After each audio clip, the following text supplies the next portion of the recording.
Campina Grande, sexta-feira, dia 27 de junho. Hoje celebra-se o Dia Nacional do Progresso. Você que está conosco, continue com seu coração aberto. Nessa manhã estaremos trazendo mais uma reflexão para a nossa edificação. Desejamos fazer uma oração por você que está conosco. Talvez você tenha passado uma noite mal dormida, esteja em depressão, triste, perdeu um ente querido, está com o seu coração enlutado. Nós queremos orar por você para que Deus fortaleça a sua fé, possa confortar aqueles que estão tristes e abatidos, levantar aquele que porventura está caído, sarar o enfermo. Essa será a nossa oração em seu favor. Curve a sua fronte e juntos roguemos ao Senhor uma bênção sobre a sua vida. Pai, queremos nesse momento apresentar cada internauta, cada telespectador que está conosco. São muitos os sentimentos que se passam na vida e na mente e no coração de cada um deles. Abençoe aqueles que estão tristes, consola os que estão abatidos, sara os enfermos, levanta o caído, aquele que está em depressão possa receber de ti, Senhor, todo o fortalecimento através da tua palavra que vai ser ministrada dentro de instantes. Fala a cada coração agora. Abençoe as famílias, os lares divididos, que haja paz nos corações de toda a família. Essa é a oração a qual nós a fazemos, em nome de Jesus. Amém. Antes de ouvirmos a palavra que nós estaremos ministrando, quero deixá-los com esta belíssima música interpretada pela nossa irmã cantora Denise.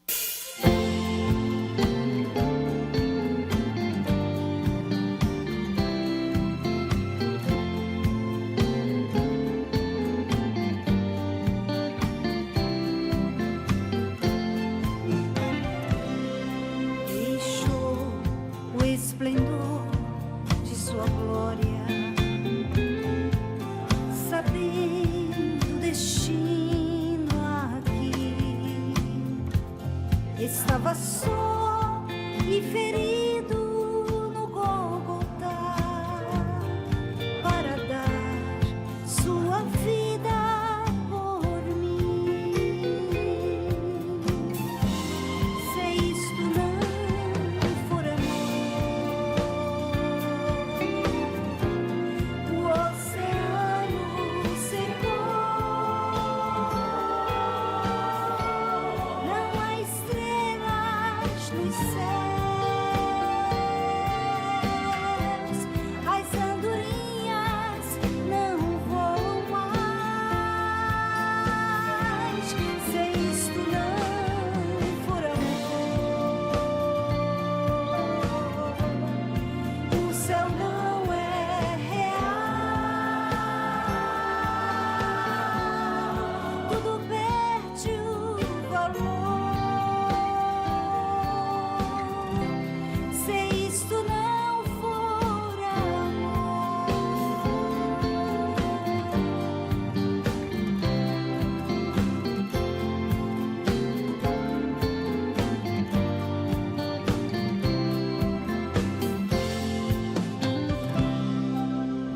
mesmo na morte lembrou-se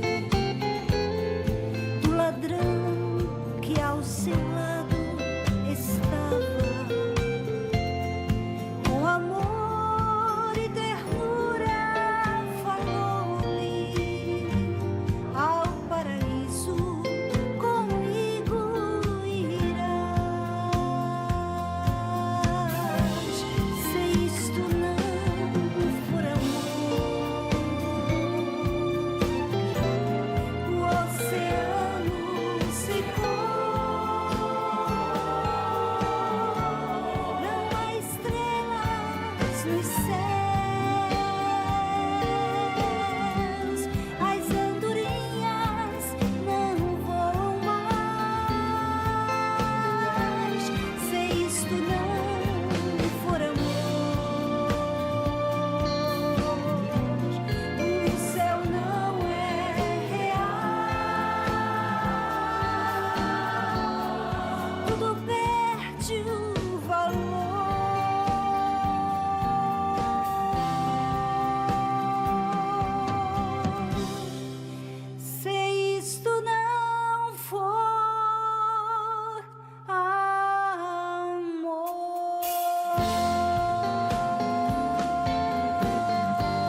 Vamos ler Evangelho de Lucas 18, versículos de 1 a 8, onde basearemos essa nossa mensagem das Escrituras Sagradas.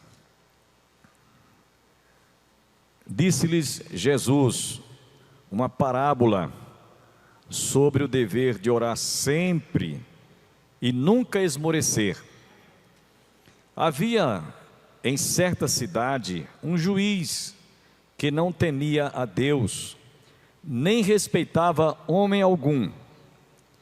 Havia também naquela mesma cidade uma viúva que vinha ter com ele dizendo: julga a minha causa contra o meu adversário.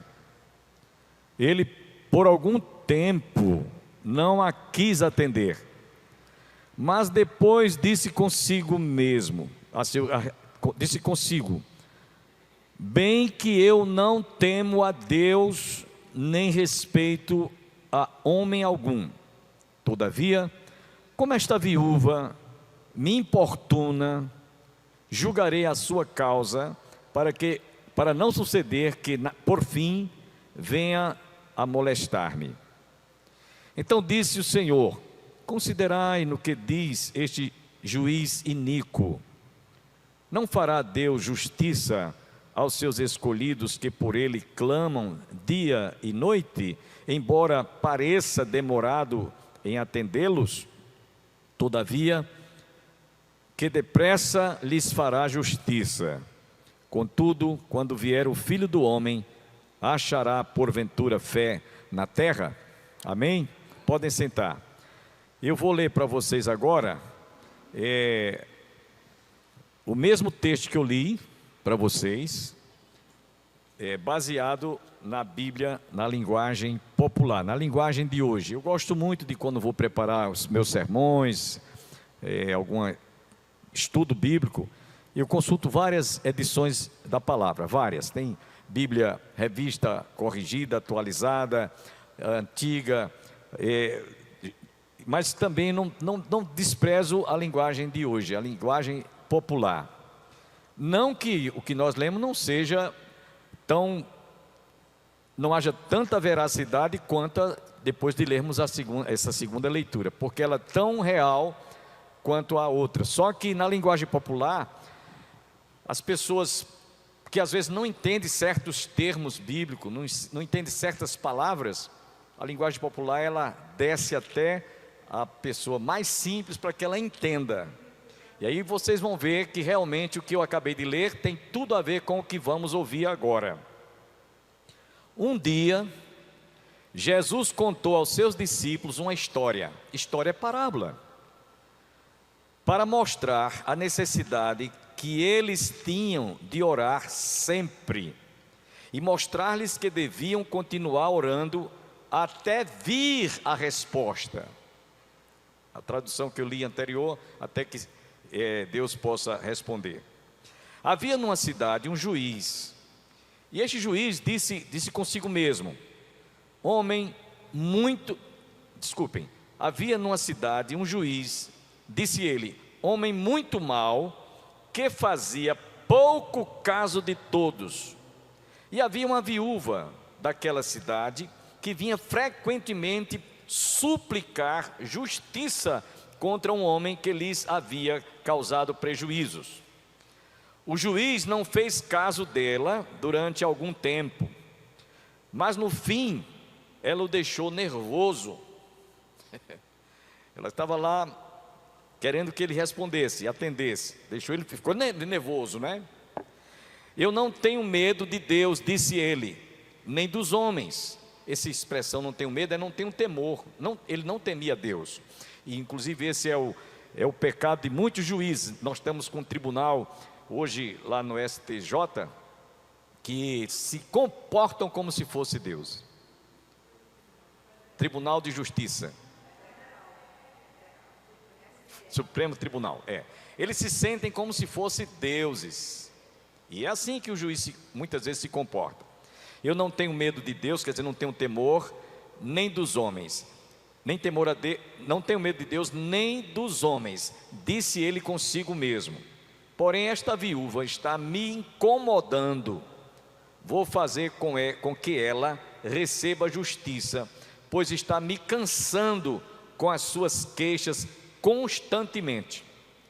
Então o Senhor disse: se até mesmo um juiz mau pode ser vencido como aquele foi, vocês acham que Deus não tem fará justiça ao seu povo que lhe suplica dia e noite? Sim, ele lhes responderá depressa. Mas a questão é, quando o Messias voltar, quantos que têm fé e estão orando encontrarei? É aquele texto que diz: quando o Filho do Homem vier, porventura achará fé na terra? Só até aqui o versículo 8, e eu encerro essa leitura para que vocês possam ter uma compreensão assim mais bem simplória do texto que eu li. Alguém já disse que a perseverança cristã é uma bênção espiritual e um sinal de maturidade. Quando uma pessoa se torna perseverante, ela tem, sobretudo, paciência, e ela é perseverante porque realmente isso trouxe maturidade. Eu estou lembrando aqui para vocês, em 1995, eu fui participar de um congresso na Coreia do Sul, de pastores. A nossa delegação era a maior de todas, só do Brasil éramos 400 pastores, e foi a segunda maior delegação. A primeira perdemos para os Estados Unidos, e nós estávamos lá na Coreia do Sul, participando do congresso. Na volta a gente fez uma conexão em Los Angeles, nos Estados Unidos, e lá tivemos a oportunidade de passar 2 dias. Quando nós fomos, passamos 3 dias em Tóquio, no Japão, e na volta passamos 2 dias em Los Angeles. E nós tivemos a oportunidade de visitar um parque de diversão. Quando eu digo parque de diversão, tinha aquelas visitas que se fazem aos estúdios Hollywood, né? E também numa outra visita que fizemos, agora me foge o nome, mas a gente foi. Então lá estavam lançando um filme que foi best-seller em todo o Brasil, e esse filme a gente tinha a curiosidade de participar, porque o número de pessoas que estavam querendo ir visitar aquele brinquedo, eles chamam de brinquedo, era enorme, enorme mesmo. Eu aprendi a ser paciente naquela fila. Irmãos, a fila, eu não estou exagerando, mas ela fazia assim um labirinto. Ela tomava assim um quarteirão, e aquela fila não andava, aquela fila não saía do canto. Mas eu estava com tanto desejo de participar de assistir aquele brinquedo, que os meus colegas, nenhum deles quis ficar por conta do número de pessoas que estavam ali presentes. Era muita gente. Eu nunca vi gente para entrar naquele brinquedo. E aí eu disse: eu quero ver, eu quero assistir, eu quero ver o que é que eles vão mostrar aí. E meus irmãos, nós fomos. Fiquei na fila, e essa fila demorou a chegar lá. Os meus colegas foram para outros locais, visitaram outras coisas lá, e eu fiquei lá perseverando. Fui perseverante. Eu digo: eu quero entrar nisso aí. Eu estou querendo lembrar o nome dos personagens.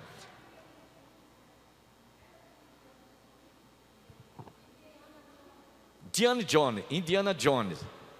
Obrigado. Indiana Jones. Aí eu fiquei lá esse tempo. Eu demorei. Os colegas visitaram outros brinquedos lá. Eu demorei, não vou exagerar, umas 3 horas, gente. E foi naquela fila que eu aprendi a ser paciente. Então, quando chegou a vez, a gente entrou. Indiana Jones era o personagem do nome do brinquedo. E o que mais me chamou a atenção é que os americanos criaram um brinquedo que a boca era uma serpente enorme, e a gente ia num carro desses, tipo aqueles trens fantasma, e entrava na boca dessa serpente. E a proporção que nós íamos andando era como se estivéssemos entrando nas entranhas de uma serpente enorme. Víamos nas laterais muitos crânios humanos, muitas cabeças de humanos, muitas pessoas, crânios de um lado e do outro, explosões, fogo. Eu digo, meu Deus, os americanos criaram um brinquedo que representa o inferno. Por isso que eu queria ir assistir. Eu queria ter uma ideia daquele brinquedo. Então fomos, e lá na frente era explosão, era terremoto, era muita coisa, muita desgraça, muita tragédia. Quando terminou, a gente tinha que sair, porque já vinha um outro grupo que ia entrar. Eu falei para o rapaz lá que queria ir de novo. Eu quero gravar tudo na minha memória, está tudo aqui. Não, porque não podia, porque já tinha visto já. E eu insisti tanto que ele deixou eu ficar. E eu fui de novo. Então havia cenas que eu não tinha prestado bem atenção, mas na segunda vez que eu prestei atenção, vinha uma pedra, tinha como uma espécie de um túnel, vinha uma pedra. Isso é um efeito especial que eles colocam, uma pedra enorme que ia esmagar a gente naquele trem. E o povo gritava histericamente. E a gente tinha uma sensação que a pedra ia esmagar a gente, mas quando chegava próximo à pedra, uma distância mais ou menos desse primeiro banco para cá, aquele carro, aquele trem que a gente estava, era uma espécie de um trailer, ele entrava numa parte assim subterrânea, e a pedra passava por cima da cabeça da gente. Gente, tudo isso que eu estou dizendo a vocês, os meus colegas não viram, e eu tive a oportunidade de ver, registrar isso, porque fui paciente. Eu fui paciente. Todos os meus colegas, nenhum ficou para ver. Eu disse, eu quero ver esse negócio aí, eu quero ver esse troço como é. E a conclusão que eu cheguei é que os americanos criaram um brinquedo que é como a pessoa estivesse indo ao inferno. Começa entrando pela boca de uma serpente enorme, muito bem elaborada. Por que eu estou contando isso, irmãos? É porque há certas coisas na vida da gente que, sem você estiver pensando, sem você imaginar que aquele acontecimento vai lhe dar uma lição de ser paciente, porque você foi perseverante. Isso acontece quando você vai ao médico, e o médico pede um exame, pede 2, pede 3, pede não sei quantos, e você vai, e você fica até um pouco assim nervosa, fica um pouco tenso emocionalmente, mas você tem paciência de fazer os exames, de chegar depois o diagnóstico médico para você fazer uma cirurgia ou um tratamento. Então tudo que você passa às vezes em casa com o marido, duro de coração, incrédulo, né, que maltrata mais do que lhe agrada, que lhe faz mais mal do que bem, e você tem paciência de conviver com esse marido 1 ano, 2, 5, 10, 20, 30, 40, 50 anos. Não é coisa para todo mundo. Você tem que ser paciente. Seja o marido, seja um filho, seja o pai, seja quem for, seja um funcionário, seja o seu empregador, seja um funcionário, seja um colega de trabalho, e você está convivendo com ele porque você precisa de ser paciente, ter perseverança de atravessar essa situação que você se encontra. Então, por isso, somente o cristão, ele tem perseverança por ser paciente. Por isso que alguém disse, a perseverança cristã é uma bênção espiritual, não é para todo mundo, é sinal de maturidade cristã. Você atinge um nível que você realmente sabe como deve se comportar diante de certas situações. Então, vamos aqui ao texto, foi apenas uma introdução. Jesus foi quem contou essa parábola. Pode ter um sentido real de um acontecimento, e pode ser apenas uma alegoria, simbolicamente falando. Não há como que apenas o evangelista Lucas diz que Jesus contou esta parábola. Por exemplo, Jesus contou a parábola do rico e Lázaro. Era uma parábola, como esta. Mas diz o texto que Jesus deu nome a Lázaro. Jesus deu nome a Abraão, que estava... Lázaro, o rico viu Lázaro no seio de Abraão. Então, se ele deu nome de pessoas, é real. E lá está como se fosse uma parábola. Então, isso aqui para mim é um acontecimento que foi algo que aconteceu, e Jesus contou aquilo como uma ilustração em forma de uma parábola. E esta mulher tinha um credor que não analisou o estado em que ela se encontrava. Uma viúva. O que é que você espera de uma viúva?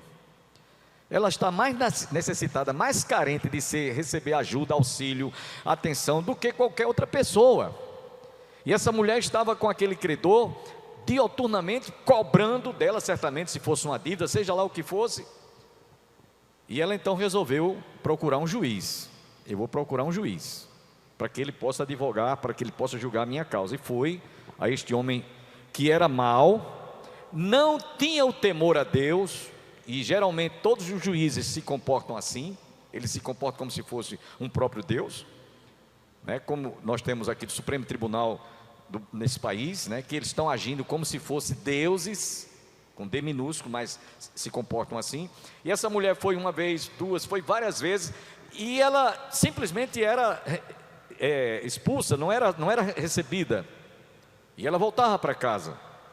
Mas no outro dia ela estava lá novamente. Ela era perseverante, persistente e paciente. E quando foi um dia, esse homem disse, esse juiz mau, ele disse: eu sei que essa mulher está aqui, não vai me largar, está aqui me atanazando, como a gente costuma dizer. Eu vou me livrar dessa mulher. Qual é o seu problema? Eu vou resolver seu problema. E ela então agradeceu, porque ele ouviu. E Jesus então contou, comparando o comportamento daquele juiz iníquo com relação a Deus, no sentido de atender sem precisar de ser molestado, sem precisar sem se sentir incomodado. Jesus inclusive nos diz em sua palavra: qual pai que, se o filho tiver fome, vai lhe dar uma pedra, se tiver com fome vai lhe dar um escorpião? Ora, se vós que sois maus sabeis dar boas dádivas aos vossos filhos, quanto mais o vosso Pai Celestial. Então o juiz atendeu, e Jesus então termina essa parábola dizendo: quando o Filho do Homem vier, porventura achará fé na terra. Na tradução da linguagem de hoje, ele diz: será que quando eu voltar, eu vou encontrar pessoas perseverantes e me aguardando voltar? É nesse sentido que quando o Filho do Homem, porventura, ele aplicou isso para nós. Então, nessa tarde, eu gostaria de falar para vocês sobre 3 aspectos da perseverança. Você quer ser perseverante na oração? Então, ouça essas três coisas que eu vou compartilhar com vocês. Primeiro, há respostas de Deus que é a curto prazo. Essa não vai exigir muito você ser tão perseverante. Eu vou citar alguns exemplos bíblicos aqui. Existe uma outra parte que pode ser a médio prazo. Aí você já vai ter que usar um pouquinho da sua perseverança. E existe também respostas de oração que elas são a longo prazo. Aí essa exige que você realmente exerça a perseverança, a confiança e paciência. A primeira delas eu queria contar para vocês é daquela mulher do fluxo hemorrágico. Está lá no Evangelho de Marcos capítulo 5, versos 24 a 27. Aquela mulher sofria 12 anos de uma hemorragia. Ela foi muito paciente em tratar dessa doença nas mãos dos médicos. Receita, consulta. Se fosse hoje, ela estaria nas melhores clínicas médicas para debelar aquele problema daquela hemorragia. Ela tinha um fluxo hemorrágico. Então ela pela experiência da enfermidade, foi 12 anos lutando para ficar boa. Mas a Bíblia diz que ela ficava de mal a pior. Agora veja o segredo dessa mulher. No Evangelho de Marcos, capítulo 5, versículos 24 a 27, nos diz que essa mulher, tendo ouvido falar de Jesus, ela ouviu falar. O que é que ela pensou? Ah, se eu tiver a oportunidade de me encontrar com Ele, se eu tiver essa oportunidade, eu vou apenas, olha, se for possível, basta tocar na orla das vestes dele, eu vou ficar curada. E não foi diferente. Por isso que nós falamos que essa experiência de você ser perseverante, em alguns casos, a curto prazo, você não tem que demorar esperando, não. É rápido, é vapt-vupt, é instantâneo. É como se você chega num caixa eletrônico, põe lá seu cartão, e você ali tira o saldo, faz transferência, você faz depósito, você efetua pagamento, vapt-vupt. É rápido, não vai demorar não. Então, para esses casos aqui, não é preciso você ter aquela perseverança de demorar algum tempo para você receber. É rápido, é vapt-vupt. Se eu apenas tocar na orla das suas vestes, eu sinto que vou ficar curada. Então, assim não foi diferente quando aquela mulher tocou nas vestes de Jesus. Ela, tendo ouvido falar acerca da fama de Jesus, pensou consigo mesma, se eu apenas tocar. E quando ela tocou, Jesus disse: parem, alguém me tocou. Mestre, não é possível a gente identificar quem te tocou, porque todos se acotovelavam, roçavam nos braços de Jesus, e não havia como identificar. Sim, é que eu senti que de mim saiu virtude. Eu quero agradecer a você, internauta, telespectador da TV Master, TV a cabo Canal 20, que esteve conosco para nos reencontrarmos na próxima segunda-feira, se Deus quiser. Mas eu quero deixar um convite para você que está conosco nesses instantes finais. Na sua cidade, no seu bairro onde você reside, com certeza há um templo evangélico. Nesse domingo, vá participar de um culto no templo mais próximo da sua casa. Mas, se você reside em Campina Grande e desejar fazer-nos uma visita, como eu tenho falado aqui, a nossa igreja é fácil de você localizá-la. Fica às margens do Açude Velho, no início do giradouro da Avenida Brasília. Nós temos escola dominical às 9 horas da manhã, culto divino às 18 horas, às terças-feiras, culto de oração pela família e às quintas-feiras, estudo bíblico. Às terças-feiras, culto de oração e às quintas-feiras, estudo bíblico. Você está cordialmente convidado para participar de uma das nossas reuniões. Tenham todos um bom dia, um bom final de semana, um fortíssimo abraço e até a próxima segunda-feira, se Deus quiser. Eu não tenho nada que não venha de Deus. Eu não me exalto, pois eu sei quem sou, pobre pecador, de quem Deus teve compaixão. Estou plenamente convencido, a minha riqueza, que minha riqueza não está aqui. Pouco me importa o que ganhar, nada me importa o que perder. Sei que o meu tesouro está no céu, tudo que eu tenho é de Deus. Estou plenamente convencido